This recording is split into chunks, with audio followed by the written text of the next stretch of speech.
Hello viewers. तो आज मैं आपके सामने जो वीडियो लेकर के आ रहा हूँ वो है म्यूचुअल फंड्स के ऊपर। आपने म्यूचुअल फंड्स के बारे में बहुत सुना होगा। तो आज मैं आपको बताऊंगा कि क्यों म्यूचुअल फंड्स एक बहुत अच्छा इन्वेस्टमेंट अल्टरनेटिव है, जिससे कि आपका पैसा बहुत जल्दी और बहुत ज़्यादा ग्रो कर सकता है। तो चलिए शुरू करते हैं आज का वीडियो म्यूचुअल फंड्स के ऊपर। सबसे पहले मैं आपको बताऊंगा कि म्यूचुअल फंड्स क्या हैं, और उसके बाद मैं आपको बताऊंगा कि आप कैसे म्यूचुअल फंड्स सिलेक्ट कर सकते हैं, और म्यूचुअल फंड सिलेक्ट करने के बाद आप किस तरह से उन्हें खरीद सकते हैं। तो सबसे पहले अगर आप म्यूचुअल फंड्स खरीदना चाहते हैं तो खरीदने के लिए आप उन्हें ऑनलाइन खरीद सकते हैं, लेकिन ऑनलाइन खरीदने के लिए आपके पास एक डीमैट अकाउंट होना चाहिए। मैं ज़ीरोधा का डीमैट अकाउंट यूज़ करता हूँ और मैं उसे काफ़ी सालों से यूज़ कर रहा हूँ, और मुझे वो सबसे बेस्ट डीमैट अकाउंट लगता है, और उसका लिंक मेरे डिस्क्रिप्शन पे है। आप वहाँ पर जा करके उस पे क्लिक करके आप एक डीमैट अकाउंट खोल सकते हो। आपके लिए सिर्फ 1 दिन लगेगा और 1 दिन में ही आपका डीमैट अकाउंट ओपन हो जाएगा ऑनलाइन। ऑनलाइन ही आपका केवाईसी होगा, ऑनलाइन ही आपके डॉक्यूमेंट्स अपलोड होंगे, और उसके बाद आपका नेक्स्ट डे से आप अपनी ट्रेडिंग या फिर आप अपना म्यूचुअल फंड परचेजिंग उसमें शुरू कर सकते हैं। तो सबसे पहले मैं आपको बताऊंगा कि आखिर म्यूचुअल फंड्स होते क्या हैं। तो फ्रेंड्स, म्यूचुअल फंड्स, अगर हम बात करें म्यूचुअल फंड्स की, तो म्यूचुअल फंड्स एएमसी द्वारा शुरू किए जाते हैं। AMC means asset management company. Asset management company, बहुत सारी एसेट मैनेजमेंट कंपनीज हैं हमारे इंडिया में, जैसे कि ICICI prudential asset management company है, निप्पॉन है, एसबीआई फंड है, कोटक महिंद्रा है, आईडीएफसी है, और बहुत सारी एसेट मैनेजमेंट कंपनीज हैं। अगर आप और एसेट मैनेजमेंट कंपनी देखना चाहते हो तो आप इंटरनेट पर बहुत सारी एसेट मैनेजमेंट कंपनीज देख सकते हैं। ये सारी की सारी एसेट मैनेजमेंट कंपनीज हैं। अब एसेट मैनेजमेंट कंपनीज होती क्या है? एसेट मैनेजमेंट कंपनीज वो होती हैं जो कि आपसे पैसा लेती हैं और आपके बिहाफ पर वो पैसा शेयर मार्केट में लगाती हैं। जैसे मान लीजिए कि आप शेयर मार्केट में पैसा लगाना चाहते हैं। अब शेयर मार्केट में आप पैसा क्यों लगाना चाहते हैं? शेयर मार्केट में पैसा इसलिए लगाना चाहते हैं क्योंकि आजकल अगर आप देखें, अगर आप एक बैंक में अपना एक सिंपल अकाउंट रखते हैं तो आपको एक बैंक कितना इंटरेस्ट उस पे देता है? वो सिर्फ आपको 2 से 3% तक इंटरेस्ट पे करते हैं। अगर आप एक एफडी खुलवा लेते हैं, फिक्स डिपॉजिट जिसे बोलते हैं, तो फिक्स डिपॉजिट में आपको कितना इंटरेस्ट मिलता है? आपको 5 से 6% तक इंटरेस्ट मिलता है। जबकि आपका जो इन्फ्लेशन रेट है, अभी फिलहाल का इन्फ्लेशन रेट जो है अराउंड 7% है, मींस आप इन्फ्लेशन को बीट नहीं कर पाओगे। तो उसके लिए आपका जो रिटर्न है, आपकी जो इन्वेस्टमेंट से रिटर्न है, वो एटलीस्ट मोर देन 7% होना चाहिए। तभी आपको आपके इन्वेस्टमेंट करने का कुछ फायदा है, नहीं तो इन्फ्लेशन की वजह से आपको नुकसान ही नुकसान होगा। इसलिए आपको शेयर मार्केट की ओर को जाना पड़ेगा। लेकिन शेयर मार्केट से लोग डरते भी हैं। लोग ये सोचते हैं कि शेयर मार्केट के बारे में या तो उन्हें नॉलेज नहीं है, या फिर उनका पैसा डूब जाएगा, या फिर उन्हें ये लगता है कि उनके पास इतना टाइम नहीं है कि वो एक एक शेयर को एनालाइज करें और उसके बाद फिर डिसाइड करें, तो इतना टाइम उनके पास नहीं है। तो उन सभी के लिए सबसे बढ़िया इन्वेस्टमेंट अल्टरनेटिव म्यूचुअल फंड है। म्यूचुअल फंड में क्या है, आप शेयर मार्केट में पैसा लगाना चाहते हैं लेकिन आप खुद एनालिसिस नहीं कर सकते या करना नहीं चाहते, तो कोई और आपके लिए एनालिसिस करेगा। कौन करेगा? वो करेगा एक asset management company, AMC. AMC का काम यही है, वो आपसे पैसा लेंगे और आपके पैसे को वो शेयर मार्केट में लगा देंगे।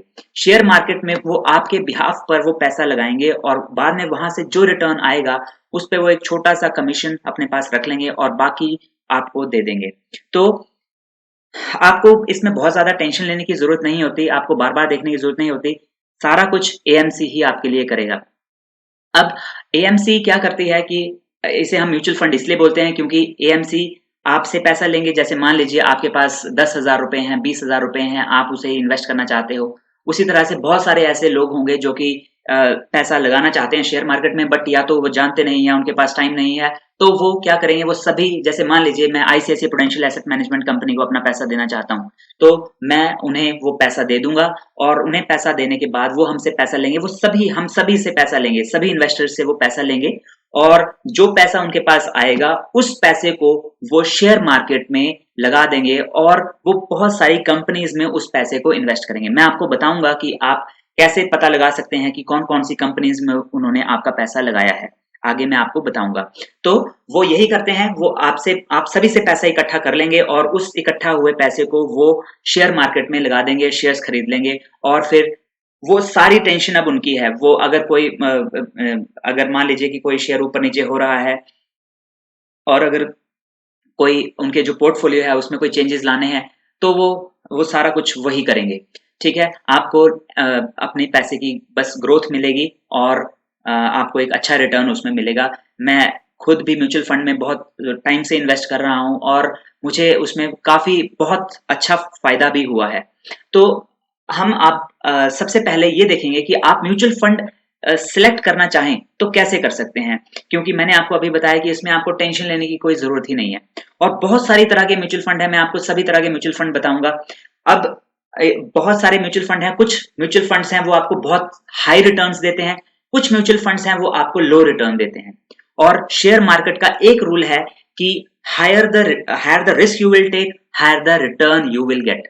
ओके, मींस आप ज्यादा रिस्क लेंगे तो ज्यादा रिटर्न मिलेगा, कम रिस्क लेंगे तो आपको रिटर्न भी कम मिलेगा। तो उसके अकॉर्डिंग अलग अलग तरह के म्यूचुअल फंड्स हैं, जिसमें कि कुछ ज्यादा रिस्की म्यूचुअल फंड्स हैं, कुछ कम रिस्की म्यूचुअल फंड्स हैं। हम सभी म्यूचुअल फंड्स को देखेंगे और आप अपने आप डिसाइड कर पाओगे कि मैं कितना रिस्क ले सकता हूं और मेरे रिस्क लेने के बाद मुझे कितना रिटर्न मिलेगा। ठीक है, तो चलिए हम शुरू करते हैं कि सबसे पहले हम देखेंगे कि आप म्यूचुअल फंड कैसे सिलेक्ट कर सकते हैं। तो उसके लिए एक बहुत ही अच्छी वेबसाइट है, आपने सुना भी होगा, दैट इज moneycontrol.com। तो मैं यहाँ पे moneycontrol.com यहाँ पे मैं लिख देता हूं और moneycontrol.com पे क्लिक करने के बाद हम यहाँ पर इनकी वेबसाइट पे आ जाएंगे, moneycontrol.com की। और मैं यहाँ पर जाऊंगा, यहाँ पर इनके मेन्यू में म्यूचुअल फंड्स के ऊपर मैं यहाँ पे क्लिक कर दूंगा। अब जैसे ही मैं यहाँ पे क्लिक करता हूं तो यहाँ पर नीचे मैं यहाँ पे जाऊंगा एक्सप्लोर ऑल फंड्स। ये मुझे सभी तरह के म्यूचुअल फंड्स के बारे में अब बताएगा। अब आप देखिए यहाँ पे बहुत सारी तरह के म्यूचुअल फंड्स हैं। सबसे पहले ये इक्विटी हमें दिखा रहा है, इक्विटी फोकस्ड, डेप्ट और हाइब्रिड और टैक्स सेविंग। देखिए, आप अगर थोड़ा सा रिस्क ले सकते हैं, वैसे तो रिस्क है लेकिन नाम मात्र का रिस्क मैं आपको बोलूंगा। ठीक है, तो यहाँ पर अगर आप थोड़ा सा रिस्क ले सकते हैं तो आप इक्विटी म्यूचुअल फंड्स में जा सकते हैं और ये आपको बहुत ही बढ़िया रिटर्न देते हैं। मैं आपको रिटर्न भी बताऊंगा कि कितना रिटर्न देते हैं। इक्विटी म्यूचुअल फंड्स में आप जा सकते हैं अगर आप हाई रिटर्न चाहते हैं तो, लेकिन यहाँ पर क्योंकि शेयर मार्केट में कंपनीज के शेयर्स खरीदे जाते हैं इसलिए ये थोड़ा सा रिस्की है। ठीक है, जबकि इसके अलावा आप देख सकते हैं यहाँ पे डेप्ट म्यूचुअल फंड्स हैं। डेप्ट म्यूचुअल फंड्स वो म्यूचुअल फंड होते हैं जो कि शेयर्स में इन्वेस्ट नहीं करेंगे, वो आपका जो पैसा है, जो उन्होंने आपसे पैसा लिया है, उस पैसे से वो कुछ और खरीदेंगे ना कि शेयर्स। जैसे कि वो कुछ गवर्नमेंट की सिक्योरिटीज खरीदेंगे या फिर वो खरीदेंगे बॉन्ड्स या डिवेंचर्स। बॉन्ड्स एंड डिवेंचर्स जो होते हैं वो फिक्स्ड रिटर्न हमें प्रोवाइड करवाते हैं लेकिन उनका रिटर्न लो रहता है। तो इसलिए अगर आप ज्यादा रिस्क नहीं ले सकते, अगर आप कम रिस्क लेना चाहते हैं और आपका जो रिटर्न है वो भी आप कम से ही सेटिस्फाइड हैं, तो आप इक्विटी में ना जाकर के आप डेप्ट म्यूचुअल फंड्स में जा सकते हैं, जिसमें कि डेप्ट लॉन्ग टर्म के लिए भी कर सकते हैं, डेप्ट शॉर्ट टर्म के लिए भी। और हाइब्रिड म्यूचुअल फंड जैसा कि नाम ही बता रहा है कि इसमें 50% इक्विटी और 50% डेप्ट रहेगा। मींस आपका 50% पैसा जो लगेगा वो लगेगा कुछ शेयर्स में और 50% पैसा जो लगेगा वो लगेगा कुछ डेप्ट इंस्ट्रूमेंट्स में, जैसे कि बॉन्ड्स एंड डिवेंचर्स में या गवर्नमेंट सिक्योरिटीज में। और जो चौथी तरह का जो म्यूचुअल फंड है वो है टैक्स सेविंग म्यूचुअल फंड, जिन्हें हम ELSS स्कीम भी बोलते हैं, इक्विटी लिंक्ड सेविंग स्कीम। अगर आप अपने पैसे को इस तरह से इन्वेस्ट करना चाहते हैं जिससे कि आपको टैक्स में कुछ बेनिफिट मिले, तो आप टैक्स सेविंग म्यूचुअल फंड्स में इन्वेस्ट कर सकते हैं। ठीक है, तो अगर आप टैक्स सेविंग म्यूचुअल फंड में इन्वेस्ट करना चाहते हैं तो उसमें एक चीज है कि आपका पैसा 3 साल तक के लिए लॉक हो जाएगा। मींस अगर आप आज किसी टैक्स सेविंग म्यूचुअल फंड में इन्वेस्ट करते हैं टैक्स सेव करने के लिए, तो आपको 3 साल तक आप उस पैसे को निकाल नहीं सकते। 3 साल के बाद ही आप उस पैसे को निकाल सकते हैं in case of tax saving mutual fund, क्योंकि आप टैक्स का बेनिफिट ले रहे हैं। लेकिन इसके अलावा जितने भी म्यूचुअल फंड हैं, जैसे हाइब्रिड म्यूचुअल फंड है या डेब्ट म्यूचुअल फंड है या इक्विटी म्यूचुअल फंड्स हैं, इनमें आपको किसी भी तरह का लॉक इन पीरियड नहीं है। मैं अगर आज इन्वेस्ट करता हूं पैसा और अगर मुझे लगता है कि मुझे 1 हफ्ते के बाद ही निकाल लेना है, तो आप 1 हफ्ते के बाद भी निकाल सकते हैं। लेकिन अगर आप 1 साल के अंदर अंदर निकालते हैं पैसा अपना म्यूचुअल फंड से, तो आपको 1% लोडिंग चार्ज पे करना पड़ता है। आप उसको एज अ पेनल्टी भी मान सकते हैं। तो 1% लोडिंग चार्ज आपको पे करना पड़ेगा अगर आप 1 साल से पहले निकालते हैं। आप निकाल कभी भी सकते हैं, लेकिन 1 साल से पहले निकालेंगे तो 1% लोडिंग चार्ज पे करना पड़ेगा और इसके बाद आपको कोई चार्ज पे नहीं करना पड़ेगा। तो चलिए हम सबसे पहले इक्विटी म्यूचुअल फंड्स की बात कर लेते हैं। इक्विटी म्यूचुअल फंड्स में जैसा कि मैंने बताया कि इक्विटी म्यूचुअल फंड्स में आपका सारा का सारा पैसा शेयर्स में लगेगा। आपके पैसे से शेयर्स खरीदे जाएंगे। अगर आप 20,000 रुपया लगाएंगे तो 20,000 रुपए के आपके शेयर्स खरीदे जाएंगे एएमसी द्वारा, एसेट मैनेजमेंट कंपनी द्वारा। अब यहां पर मैं इक्विटी में भी आपसे बात कर लेता हूं। इक्विटी के अंदर भी आप कम रिस्की और ज्यादा रिस्की म्यूचुअल फंड्स ले सकते हैं। जैसे कि यहां पर देखिए लार्ज कैप फंड और दूसरे हैं मल्टी कैप फंड और तीसरी तरह के यहाँ पे देखिए यहाँ पे हैं large and mid cap fund और चौथी तरह के हैं यहाँ पर मिड कैप फंड और पांचवी तरह के हैं स्मॉल कैप फंड। अब स्मॉल कैप फंड क्या है, मिड कैप फंड क्या है और लार्ज कैप फंड क्या है? लार्ज कैप फंड का मतलब है कि आपका पैसा उन कंपनीज में इन्वेस्ट होगा। यहाँ पे अगर आप लार्ज कैप फंड में इन्वेस्ट करते हैं, ये सारे लार्ज कैप फंड के हैं, तो अगर आप इनमें से किसी को भी सिलेक्ट करते हैं, किसी भी म्यूचुअल फंड को सिलेक्ट करते हैं, तो आपका पैसा इन्वेस्ट होगा बड़ी बड़ी कंपनियों में, जो बहुत बड़ी बड़ी एमएनसीज मल्टीनेशनल कंपनीज हैं जिनके आपने नाम भी सुने हुए हैं। ठीक है, ऐसी कंपनीज में आपका पैसा इन्वेस्ट होगा। ठीक है, जबकि अगर आप मिड कैप में करते हैं तो लार्ज कैप से थोड़ी कम साइज की कंपनीज, थोड़ी कम साइज की कंपनीज को मिड कैप कंपनीज बोलते हैं, उनमें आपका पैसा इन्वेस्ट होगा। और अगर आप स्मॉल कैप फंड सिलेक्ट करते हैं, जैसे कि यहाँ पे लास्ट में है स्मॉल कैप फंड, तो स्मॉल कैप फंड मतलब कि छोटी कंपनी, जो अभी छोटी कंपनीज हैं, उनमें आप उनके शेयर्स खरीदे जाएंगे आपके पैसे से। तो अब आप ही सोचिए कि अगर स्मॉल कैप फंड में अगर आप पैसा लगाते हैं तो आपको कम रिस्क होगा या ज्यादा रिस्क होगा। अगर आप बड़ी कंपनी में के म्यूचुअल फंड खरीदते हैं, लार्ज कैप के म्यूचुअल फंड खरीदते हैं, तो आपको रिस्क भी कम होगा। ठीक है, मींस स्मॉल कैप फंड्स में रिस्क ज्यादा है, जबकि लार्ज कैप फंड्स में रिस्क कम है, क्योंकि वो बड़ी बड़ी कंपनीज हैं, उनमें रिस्क कम है, वो डूब इतनी आसानी से नहीं सकती हैं, उनके लॉसेस भी बहुत कम होते हैं। जबकि स्मॉल कैप कंपनीज में लॉसेस ज्यादा होते हैं और उनके डूबने के चांसेस भी होते हैं। तो इसलिए स्मॉल कैप फंड ज्यादा रिस्की हैं as compare to large cap fund. और मार्केट का एक ही रूल है कि आप अगर ज्यादा रिस्क लेंगे तो आपको रिटर्न भी ज्यादा मिलेगा। मतलब कि लार्ज कैप कंपनीज और स्मॉल कैप कंपनीज में अगर हम कंपैरिजन करें, तो स्मॉल कैप कंपनीज क्योंकि ज्यादा रिस्की हैं, इसलिए वो हमें ज्यादा रिटर्न भी देती हैं, जबकि लार्ज कैप कंपनीज कम रिस्की हैं, इसलिए वो रिटर्न भी कम देती हैं as compare to small cap funds. अब आप ही सोचिए कि अगर मान लीजिए small cap companies large cap companies के सामने अगर कम इंटरेस्ट आपको देंगी, कम रिटर्न आपको अगर देंगी, तो क्या आप कभी स्मॉल कैप कंपनीज की तरफ जाओगे? नहीं, कोई भी नहीं जाएगा। तो स्मॉल कैप कंपनीज को खुद को अट्रैक्टिव बनाने के लिए, ताकि लोग इन्वेस्टर्स उनकी तरफ भी आए, उन्हें क्या करना पड़ेगा? उन्हें अपना इंटरेस्ट रेट बढ़ाना पड़ेगा, अपना जो रिटर्न है वो बढ़ाना पड़ेगा, ताकि ज्यादा से ज्यादा इन्वेस्टर्स उनकी तरफ अट्रैक्ट हों। नहीं तो ज्यादा से ज्यादा इन्वेस्टर्स लार्ज कैप और मिड कैप की तरफ ही चले जाएंगे।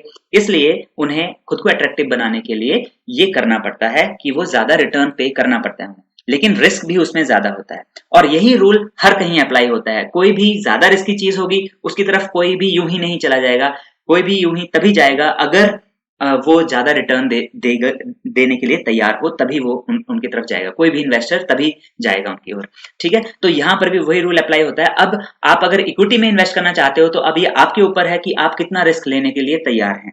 ठीक है, अगर आप बहुत ज्यादा रिस्क लेने के लिए तैयार हैं तो आप स्मॉल कैप में जाइए और स्मॉल कैप आपको बहुत अच्छा रिटर्न प्रोवाइड करवाते हैं। जबकि अगर आप लार्ज कैप कंपनीज की तरफ जाएंगे तो आपको रिटर्न थोड़ा कम मिलेगा as compare to small cap, लेकिन आपका पैसा सिक्योर रहेगा as compare to small cap. अब हम यहाँ पर सिर्फ ये 4-5 कंपनीज ही नहीं है लार्ज कैप की, ये सिर्फ 4-5 ही फंड्स नहीं है लार्ज कैप के। अगर हम यहाँ पे क्लिक करते हैं आपको बहुत सारे लार्ज कैप के फंड्स मिलेंगे। जैसे कि आप यहाँ देखिए ये सारे के सारे लार्ज कैप फंड्स हैं। लार्ज कैप फंड जिनको कि ब्लू चिप फंड्स भी बोलते हैं। ब्लू चिप कंपनीज वो कंपनीज होती हैं जो मल्टीनेशनल कंपनीज होती हैं, तो ये लार्ज कैप और ब्लू चिप एक ही बात है। अब हम इनका रिटर्न भी देख लेते हैं। आप इनका रिटर्न देखें तो एक साल में डीएसपी टॉप 100 का रिटर्न कुछ खास नहीं रहा है, 3% रिटर्न रहा है। लेकिन उसके मुकाबले अगर आप बाकी कंपनीज को देखें तो एक साल का रिटर्न 14%, इसका 12%, इसका 15%, इसका 18%, 11% और ये, जबकि 2 साल का रिटर्न बहुत ही अच्छा है, 26%, 35%, 33, 35, 30%। मींस आप अगर कम टाइम के लिए म्यूचुअल फंड में इन्वेस्ट करते हैं तो आपको रिटर्न अच्छा नहीं आएगा। लेकिन अगर आप 1 साल या 1 साल से ज्यादा मींस एटलीस्ट 2 या 3 साल तक अगर आप अपना पैसा रखते हैं, अगर आप 2 साल तक भी रखते हैं तो बहुत ही अच्छा रिटर्न आपको मिलेगा। क्योंकि देखिए ये 26% रिटर्न, 35, 35, 30 लाइक दिस, इतना बढ़िया रिटर्न आपको इन्होंने यहाँ पर दिया है 2 साल में। अब अब आपने ये देख लिया कि ये कितना रिटर्न देते हैं। अब इसे हम कंपेयर करते हैं स्मॉल कैप से। मैंने स्मॉल कैप फंड्स के लिए कहा था कि वो ज्यादा रिस्की हैं और रिटर्न भी ज्यादा देते हैं, तो देखते हैं कि क्या वो इनसे ज्यादा रिटर्न दे रहे हैं। तो देख लेते हैं। मैं फिर से पीछे जाता हूं और यहाँ पर हम क्लिक करते हैं स्मॉल कैप पर। यहाँ पर देखिए मल्टी कैप भी है। मल्टी कैप का मतलब है कि वो स्मॉल, मिड और लार्ज कैप तीनों में ही इन्वेस्ट करेंगे आपके पैसे को। लार्ज एंड मिड का मतलब है कि लार्ज और मिड कैप कंपनीज में करेंगे, तो मिक्स भी है। ठीक है, अब हम सिर्फ स्मॉल कैप वाला देखते हैं। तो स्मॉल कैप फंड पे हम क्लिक करते हैं और देखते हैं कि क्या वो ज्यादा हाई रिटर्न दे रहे हैं। ये देखिए ये वो म्यूचुअल फंड्स हैं जो कि आपको रिटर्न दे रहे हैं। ये सारे के सारे स्मॉल कैप फंड्स हैं। मींस ये म्यूचुअल फंड्स आपको आपका पैसा लगा रहे हैं सिर्फ छोटी कंपनीज में। अब रिटर्न आप देखिए, अब आप रिटर्न देखिए, 1 साल का रिटर्न 30% है। ठीक है, 1 साल का ही रिटर्न है ये। आपने देखा होगा जो लार्ज कैप कंपनीज थी वो 1 साल में रिटर्न दे रही थी सिर्फ 11, 12, 12, 13% या 14% या मैक्सिमम 15% रिटर्न दे रहे थे। लेकिन आप यहाँ पर देखिए इन्होंने सिर्फ 1 साल में ही 30, 23, 28, 39 लाइक दिस, और आप देखिए 30 से ऊपर ही रिटर्न है, 25 से 30 तक रिटर्न। ये सारे के सारे म्यूचुअल फंड्स जो हैं 25 से 30% तक का रिटर्न दे रहे हैं 1 साल में। और 2 साल में आप देखिए, 2 साल में तो इन्होंने 62% रिटर्न दिया है। 2 साल में ये 62% रिटर्न दे रहे हैं। और उसके बाद आप देखिए इस कैनरा रेबेको स्मॉल कैप फंड ने तो 71% रिटर्न दिया है 2 साल में। तो देखिए सारे के सारे म्यूचुअल फंड 60 से अबव ही रिटर्न आपको दे रहे हैं। सिर्फ इसने 51% दिया, एक्सिस स्मॉल कैप फंड ने 51% रिटर्न दिया है। इसके अलावा सभी ने आपको काफी हाई रिटर्न्स यहाँ पे प्रोवाइड करवाए हैं as compare to large cap.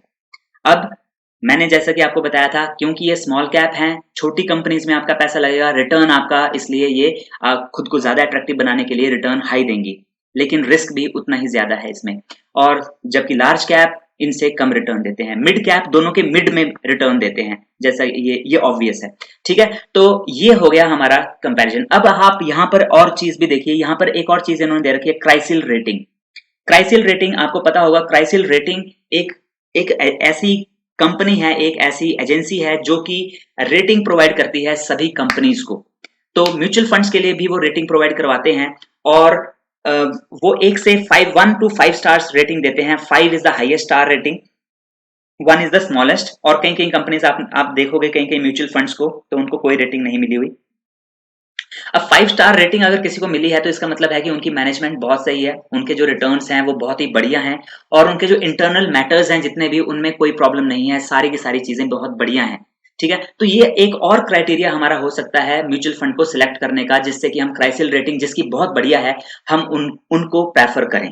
ठीक है, ऐसा नहीं है कि बाकी जो है म्यूचुअल फंड्स में आप इन्वेस्ट नहीं कर सकते, आप कर सकते हैं उनमें, लेकिन ये एक और आपको एडिशनल थोड़ी सी ट्रांसपेरेंसी प्रोवाइड करवाते हैं कि everything is good in that mutual fund. Okay, तो आप इसके बेसिस पर भी सभी म्यूचुअल फंड्स की यहाँ पे क्राइसिल रेटिंग भी आपको दी होती है, लार्ज कैप की भी, मिड कैप की भी और स्मॉल कैप की भी। आप कोशिश कीजिए कि आप वो सिलेक्ट करें जो कि हाईएस्ट रिटर्न भी दे रहा है, और हाईएस्ट रिटर्न के साथ वो आपको जो क्राइसिल रेटिंग है वो भी उसे 5 स्टार मिली है, तो वो बहुत ही बढ़िया म्यूचुअल फंड्स आपके लिए हो सकते हैं। ठीक है, तो ये तो हमारे म्यूचुअल फंड्स हो गए जो है इक्विटी के। लेकिन अभी भी मैं आपको एक और चीज़ बताना चाहता हूँ, जो कि मैंने आपको बताया था कि हम कैसे पता लगाएँ कि किसी म्यूचुअल फंड ने कहाँ मेरा पैसा लगाया है। तो उसके लिए हम कोई भी म्यूचुअल फंड उठा लेते हैं, जैसे कि मैं मान लीजिए यहाँ से उठा लेता हूँ ICICI prudential blue chip fund, ठीक है? इसको 5 स्टार रेटिंग मिली हुई है यहाँ पर, और ये लार्ज कैप फंड है, ब्लू चिप फंड है, ठीक है? 2 साल में इसने 35% रिटर्न दिया है, 1 साल में 14% रिटर्न दिया है। तो इस पे ही मैं क्लिक करता हूँ और देखते हैं कि इसने हमें इन्होंने, अगर मैं इनको पैसा देता हूँ तो ये मेरा पैसा कहाँ लगाएंगे। अब आप ICICI prudential blue chip fund को देखें तो इसका जो नैव है वो है 66.9 रुपीज। नैव मीन्स नेट एसेट वैल्यू, मतलब कि अगर आप एक unit ICICI prudential blue chip fund की खरीदते हैं तो आपको 66.9 रुपीज आज पे करने होंगे। कल कम या ज्यादा भी हो सकते हैं, ठीक है? क्योंकि ये रोज चेंज होते हैं, जैसे ही मार्केट ओपन होती है वैसे ही ये चेंज होने लग जाते हैं, कभी ऊपर कभी नीचे। तो आज इसका जो नैव है वो है 66.9 रुपीज, ठीक है?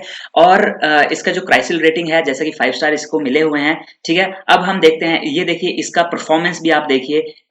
इसका जो 2021 7 मई 2021 को इसका जो ग्रोथ था, सॉरी, इसका जो नैव था वो था 58.58 रुपीज, और आज जिसका नैव है, ये जो हमने किया है 66.9 रुपीज, मीन्स 2021 मई 2021 के बाद आज इसका नैव, मीन्स 1 साल के बाद इसका नैव 58 से 66 हो गया है, ठीक है? और ये ग्रो ही कर रहा है, ठीक है, ऊपर को।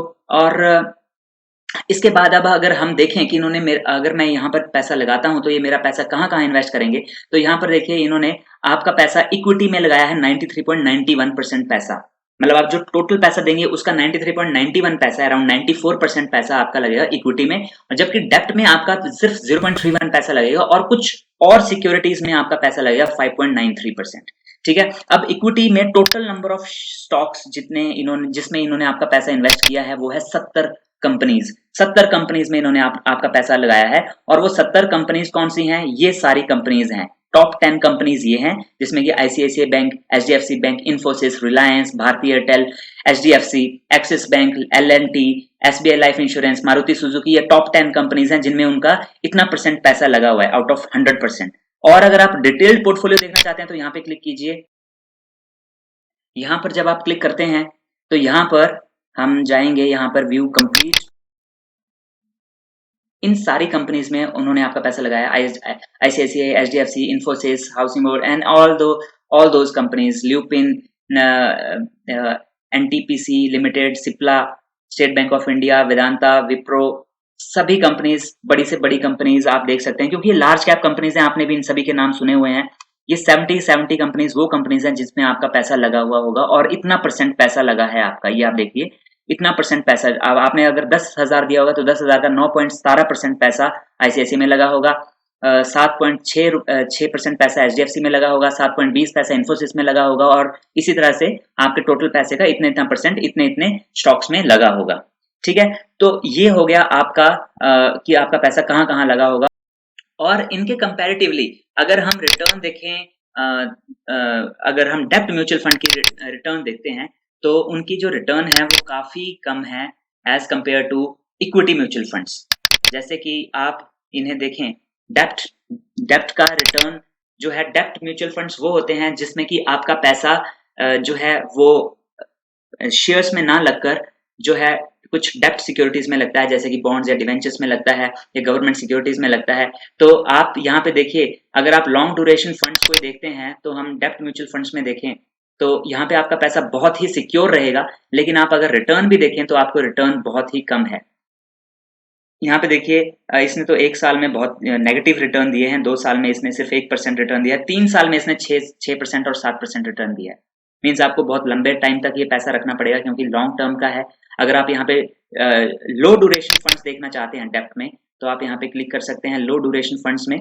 तो लो ड्यूरेशन फंड्स ये कुछ म्यूचुअल फंड्स कंपनीज हैं जो कि डेप्ट म्यूचुअल फंड प्रोवाइड करवाते हैं, लेकिन ये देखिए एक साल में सिर्फ 3% का रिटर्न ही प्रोवाइड करवा रहे हैं, 2 साल में 4% का, 3 साल में 5% के करीब, और 5 साल में ये 6% के करीब रिटर्न प्रोवाइड करवा रहे हैं। तो जो डेप्ट म्यूचुअल फंड्स हैं ये उनके लिए हैं जो कि बिल्कुल भी रिस्क नहीं ले सकते हैं, और लेकिन उनको रिटर्न भी उतना ही कम होगा, क्योंकि lower the risk lower will be the return, ठीक है? तो ये हमारा हो गया। जबकि आपके जो बाकी तरह के म्यूचुअल फंड्स हैं जो कि हाइब्रिड म्यूचुअल फंड्स हैं वो 50% पैसा इक्विटी और 50% पैसा डेब्ट में लगाते हैं। तो अब आप उसके हिसाब से समझ जाइए कि आपका पैसा जो है वो कितना रिस्क में होगा। 50-50 है तो मीन्स मीडियम सा रिस्क होगा आपको उसमें। और जो आपका इक्विटी लिंक्ड सेविंग स्कीम है वो भी इक्विटी लिंक्ड है, मीन्स टैक्स सेविंग जो स्कीम्स हैं वो भी बहुत अच्छा रिटर्न प्रोवाइड करवाते हैं, साथ ही वो आपको जो है वो टैक्स में बेनिफिट दिलाते हैं। लेकिन उनका जो रिटर्न है वो भी बहुत अच्छा है। देखिए एक साल में वो 13%, 13-12% रिटर्न दे रहे हैं और 3 साल में 15, 13, 12 इतना रिटर्न दे रहे हैं, क्योंकि यहाँ पर भी जो है इक्विटी और डेब्ट का कुछ मिक्सचर होता है। और 3 साल के लिए आपका पैसा लॉक्ड रहता है टैक्स सेविंग में और टैक्स सेविंग म्यूचुअल फंड्स में, और साथ ही आपको यहाँ पर रिस्क भी मीडियम ही मिलता है। ठीक है, तो यहाँ पर से आप अपने रिस्क के अकॉर्डिंग, या आप टैक्स बचाना चाहते हैं उसके अकॉर्डिंग, या फिर आप बहुत हाई रिटर्न चाहते हैं उसके अकॉर्डिंग आप म्यूचुअल फंड यहाँ से सिलेक्ट कर सकते हैं। अब म्यूचुअल फंड आपने सिलेक्ट कर लिया, लेकिन अब उसे खरीदें कहाँ से? ठीक है, तो खरीदने के लिए आपको मैंने पहले ही बताया कि आपके पास एक डीमैट अकाउंट होना चाहिए। डीमैट अकाउंट ज़ीरोधा का बहुत ही बढ़िया है, मैं उसे यूज करता हूँ। तो डीमैट, मैं आपको ज़ीरोधा के डीमैट अकाउंट पे लेके जाता हूँ और वहां पे हम उसे देखते हैं कि हम कैसे म्यूचुअल फंड सिलेक्ट कर सकते हैं। अब आप यहाँ पे देखिए, यहाँ पे ये कॉइन है जो कि ज़ीरोधा का ही एक प्लेटफॉर्म है। तो यहाँ पे हम लॉगिन करेंगे।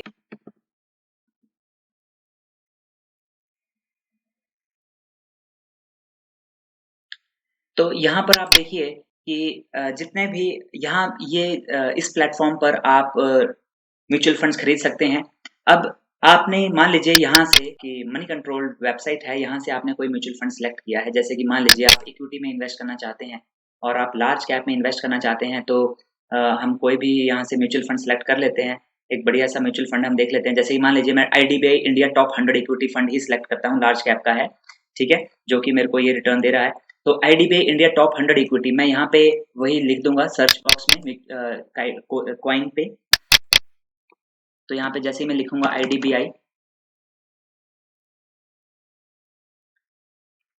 सो IDBI इंडिया टॉप 100, तो आप यहाँ पे देख लीजिए IDBI India top 100 equity fund यहाँ पे आ गया है। अब जैसे ही मैं इस पे क्लिक करता हूँ तो यहाँ पर ये मुझे बता रहा है कि करंट नैव ये है, ठीक है, करंट नैव 40.56 पैसे की आपको ये मिलेगा अभी एक यूनिट, ठीक है। और मिनिमम इन्वेस्टमेंट आप 5,000 करेंगे। अगर आप 1 साल से पहले अगर आप अपना पैसा निकालते हैं तो आपको एग्जिट लोड पे करना पड़ेगा 1%, जो कि मैंने आपको पहले भी बताया, ठीक है। और यहाँ पे आप इसकी परफॉर्मेंस देख सकते हैं। यहाँ पे ये 12 रुपए का म्यूचुअल फंड था जनवरी 15, 2013 में, और 2013 के बाद यहाँ पर देखिए यहाँ तक ये गया 28 रुपए तक, ठीक है। मीन्स आप यहाँ पे देखिए ये 11 रुपए का था और 28 रुपए पे गया। तो इसका मतलब है ये 17 रुपीज बढ़ा है 2020 तक, 2013 से। उसके बाद देखिए ये पेंडेमिक सिचुएशन थी, जब हमारे यहाँ लॉकडाउन हो गया था। और लॉकडाउन आप देखिए मार्च 27, 2020 को यहाँ पे, तो यहाँ पे ये बहुत ही गहरा डिप आप देख सकते हैं। ऐसा डिप आपको हर तरह के म्यूचुअल फंड्स में मिलेगा, ठीक है, जिसमें कि हमारी इकोनॉमी भी स्लो डाउन हो गई थी, जो पेंडेमिक सिचुएशन थी, लॉकडाउन हो गया था, ठीक है। और उसके बाद आप देखिए कितना सडन चेंज आया है, इतना ग्रोथ 7 सालों में नहीं हुई जितने की यहाँ पे हुई। आप देखिए यहाँ से ये 21 रुपए पे आ गया था, 21 रुपए से ये सीधा यहाँ पर 45 रुपए पे चला गया है। मतलब कि 21 से 45 मीन्स आप देख लीजिए 24 रुपए ये बढ़ा है कितने टाइम में, 24 रुपए ये बढ़ा है 2020 से लेकर के 2022 तक, मीन्स 2 सालों में ये 24 रुपए बढ़ा है। जबकि पहले पैंडेमिक सिचुएशन से पहले ये सिर्फ 11 रुपए से 28 रुपए बढ़ा था, ठीक है, और वो भी 7 सालों में।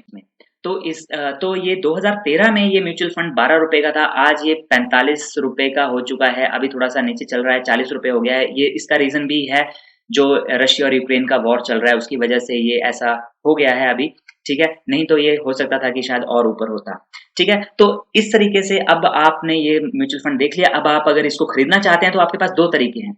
आप इसको मान लीजिए आपके पास जो है 5-10 हजार रुपए हैं, 20,000 हैं, 50,000 हैं, जितने भी हैं, आप एक ही बार म्यूचुअल फंड खरीदना चाहते हैं और बस, और कुछ नहीं करना चाहते, तो आप बस यहाँ पे बाई पे क्लिक कीजिए, ठीक है। बाई पे क्लिक करेंगे और उसके बाद यहाँ पे मिनिमम इन्वेस्टमेंट आपको 5,000 रखना है। अगर आप ज्यादा लगाना चाहते हैं, जितना भी लगाना चाहते हैं, मान लीजिए 10,000 लगाना चाहते हैं, जितना भी लगाना चाहते हैं, मिनिमम 5,000 लगाना पड़ेगा, 10,000 लगाते हैं, ठीक है। बाय नाउ पे क्लिक कीजिए और आप यहाँ आपका पैसा आपके अकाउंट से डिडक्ट हो जाएगा और आपको इतने यूनिट्स मिल जाएंगे जितने यूनिट्स 10,000 के बनते हैं, ठीक है।